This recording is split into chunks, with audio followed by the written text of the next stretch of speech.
Hi, everyone, and welcome back. We're excited to bring you a different kind of content today. We're currently observing the 16 days of activism, and today we'll be bringing you a discussion about three powerful films from our collection. These films explore important themes surrounding sexual violence, gender-based inequalities, and the realities that women face every day.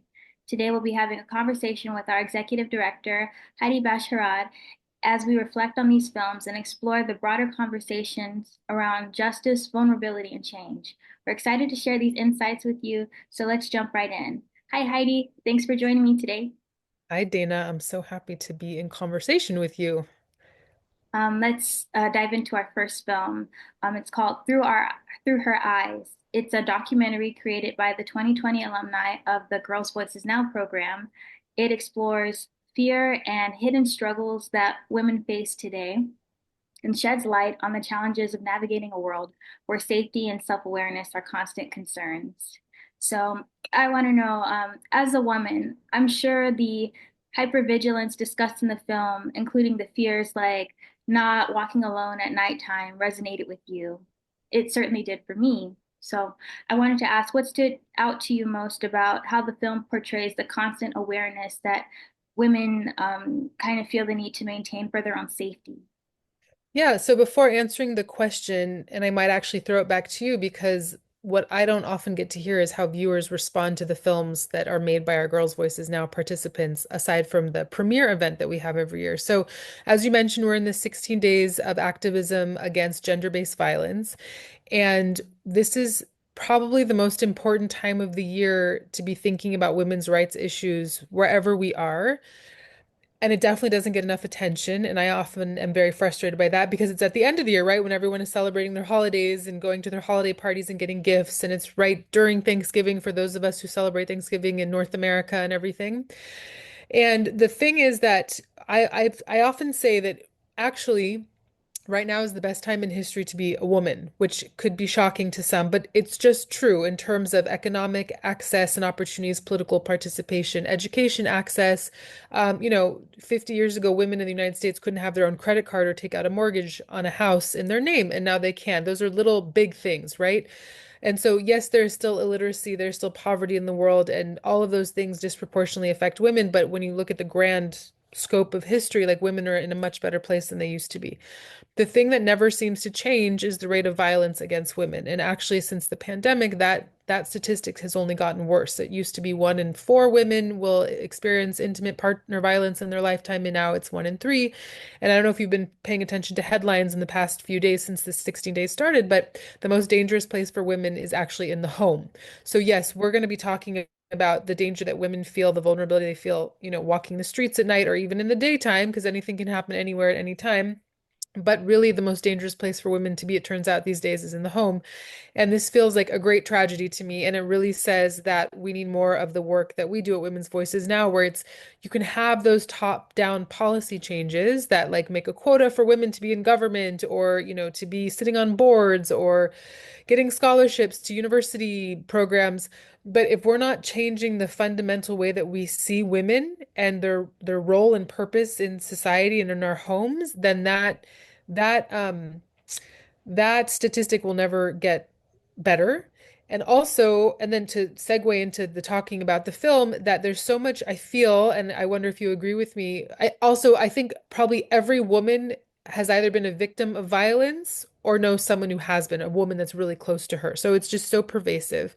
And with that violence, whether it's, verbal or physical or whatever other types there are of domestic violence, there's so much shame in talking about it, right? Like we're not supposed to talk about the fact that we're not in a good relationship and that we're being threatened verbally or physically. And that is often like the strongest tool that there is to perpetuate this violence, right? So these films that are made, like the film that we're talking about, all the films we're talking about today, they turn that, they flip the script, right? Like the shame is not on the victim, the shame is on the perpetrator. The shame is not on the woman for being born a woman, the shame is on the person who can't control themselves or thinks that women are there to be played with and violated, right? And that's the conversation we have to have more of because um who's responsible for this violence, right? So if you can hear a woman say, when I walk on the street at night, I do not feel safe, then that person who is primarily a man in the world's experience, needs to take a look at himself and say, okay, how am I contributing to that? Or what can I do to make a safer place for women? Who are the men in my life that I can talk about? And so these films give us that opportunity to like talk about something uncomfortable and different. And because they're a film, like we can send that to a father, a brother, an uncle, a friend, and say, would you watch this film and just let me know what your reactions are? Did you know that this is women's experience walking the streets at night? Like, how does it make you think differently about how you show up in the world for women as a man in all of those different ways? So that's how I want to answer your question, more to like bring in the broader issues. And then tell me about what your experience of the film was, because it's youth made, so that's always interesting, right? Um, how early girls feel vulnerable in the world, even though we'd like to think, or as I'm a parent of three children, I like to think that I protect my children, right? I know I can't protect them from everything, but like they're so young and they have so much experience with this. So you tell me what you felt about the film through her eyes. Um, I felt that it definitely resonated with me a lot. There was a specific scene where a girl was speaking about how her mother wouldn't let her have sleepovers. And this is something that I thought about like way later in life. At the time, I used to feel like, oh, my mom's being way too strict, why can't I? Everybody else can. And thinking back, it was definitely out of concern for my safety. She'd always ask, do they have men in the house? Does she has brothers? And thinking back, that was the reason. And I wanted to ask, as a mother, do you have similar conversations with your daughters, and how does that make you feel? Are you relieved to be preparing them for potential dangers, or are you disheartened knowing that these precautions are necessary? Yeah, so my kids are pretty young still. They do have sleepovers, and I'm really glad that your mom was so protective of you. That is a totally valid concern. Um, the way I approach it right now is making sure that I'm very receptive and present with my kids so that if there's something off, about them, that I ask that and let them know that they can like share anything with me. The typical things like you can tell me anything, but it's not about like saying you can tell, it's just being really in tune with like are they behaving strangely or differently or really listening like if my kids do we have a really small school, really small community. So I feel pretty okay about my kids, being at anyone's home. But if they come home and say, I didn't really feel so good there, then I'm not going to push that play date or whatever, right? Like, so again, just being receptive to taking their cues. And of course, I have to take my own cues too. If I feel like something's off, then I probably shouldn't like, just send my children there. Um, I also take the approach though that like, the arc of life makes our story, like we have to have a story and I can't protect them from everything. But if they have a strong sense of self and self-respect, my husband and I respect our children, they respect us, it's about like respect for yourself, which again, it's hard to say how you actually make that happen. But I think like if you have a sense of self-respect and you know your boundaries and you know what it is to feel safe, when you're in a place that doesn't feel safe, like you know that. And so I won't be able to prevent everything, but can I prevent it from happening again and again? I think that's more the thing I tell myself as a parent of two girls. I have two girls and a son. Like so with my two girls, like if I know they're going out into the world and they're going to be vulnerable, I need to know that like if it happens, it will not happen again. And how do I make sure that is the thing? Because unfortunately, like we're talking about these things are widespread and you don't know where or how, and it's scary, but like I can't keep them chained to the bed, right? So that's not an option. Yeah, Yeah. I definitely appreciate you taking a more proactive approach. My mother was definitely more strict, but it's all out of a place of love and definitely concern. Um, I think that these conversations are necessary to have, especially with your daughters. My mother, it's just me and my sister. She had two girls also, but we have no boys in our family. Mm. Um, so we would have conversations like this pretty, not often, but routinely, just so that we were aware of not necessarily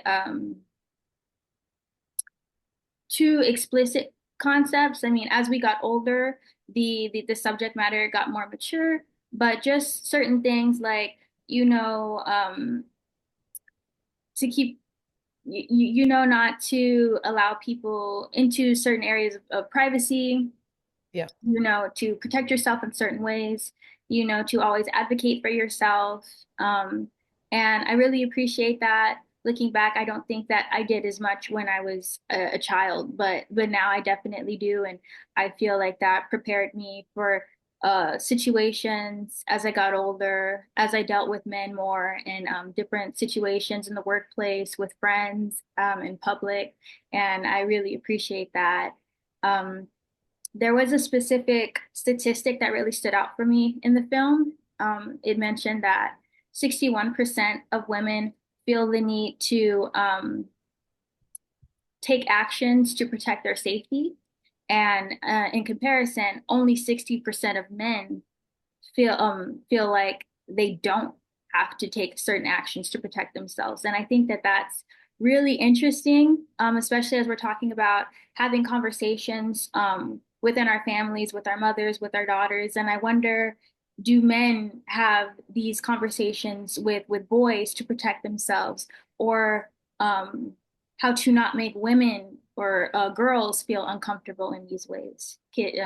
How do you think that that statistic reflects the broader societal norms? Yeah, I mean, I think that statistic, when you said, I'm like, well, it's a man's world, like men don't have to protect themselves because they're the default strong being, right, in our society.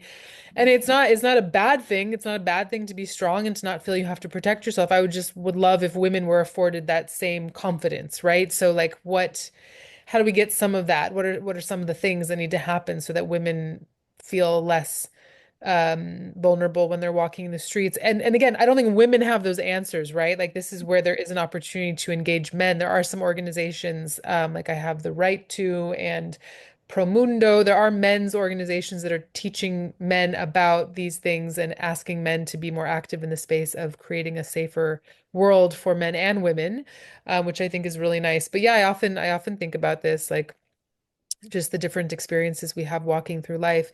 And I want to say that again, like that's it's incredible that your mom had such foresight. I mean, I've no question because you're an amazing young person. And so like obviously you were raised by a strong mother, but in a lot of families like talking about this stuff is so uncomfortable, right? And so like these like through her eyes, I see that as the greatest value. Like I know when that film was screened to the live audience that year that it was the first time maybe some of those girls had been able to like show their parents like these are some of my experiences, or I don't know, I just like the way that it like the film puts some really difficult realities up on a screen but it allows us to manage it because we're like, oh, like yeah, now it's like in our lap, like let's discuss and how do we do something about this, and it can like start the conversation that's uncomfortable to have. Yeah, definitely. And these, like you said, are immensely necessary conversations, no matter how uncomfortable they are, both for women, young girls, and for boys and men. I think that in my last interview with Sarah Ann, she's making comics explicitly to teach men and boys how to do better, how the things that they've been conditioned to say or do might be or do affect women negatively or make them feel uncomfortable. And I think that it's important to keep like like you said, putting things like this into people's laps so that they can't avoid it, that they have to address these things. And Yeah. I wanted to ask, how do you think films like this one can inspire positive discussions between men and women about these very difficult realities? Yeah, so I think a lot of times, especially like since COVID, when we were all in our holes and we thought we were alone in the world and the only one feeling a certain way, when we see a film that shows a shared experience and it resonates with us, we identify with it, it removes that isolation piece, right? And it's like, oh, I'm not the only one that has this issue, or I'm not the only one that sees this way, or I'm not someone who's very verbal and I don't have the words to articulate to say how I feel, but wow, this film really kind of says it for me. It shows it to me too. It tells me the story, right? So I think that it's another form of communication for those who maybe aren't feeling so confident about communicating the challenges that they have, whether it's about, feeling vulnerable in the streets or safe as women, or all the other issues that we have. What actions do you think audiences can take after seeing this film to support women's safety and empowerment? Or did any of, you said that this was screened at a previous GVN screening, did any of the participants or the audience share anything that they took away from the film with you? I can't remember from that night because it was a while ago now, but I would say that when my son is old enough, like he's 5 now, but like in a few years, maybe when he's 10 or 11, I plan to use a lot of the Girls' Voices Now films.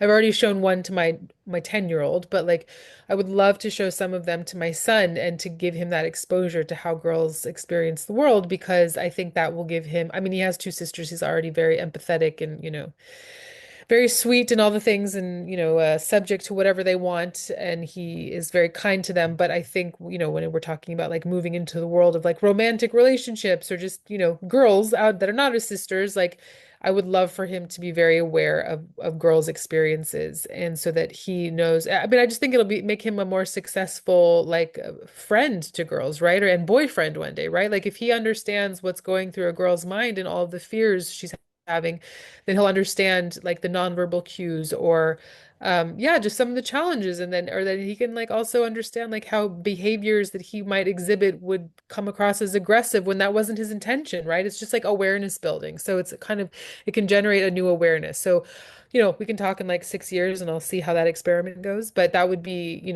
I would love for my son to be exposed to these films. Oh, that's great. Yeah.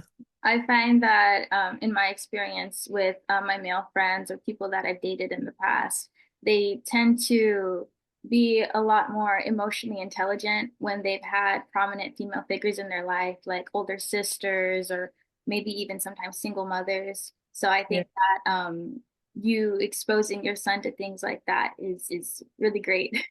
Yeah. Yeah. You're right about that. I've observed that as well. Yes.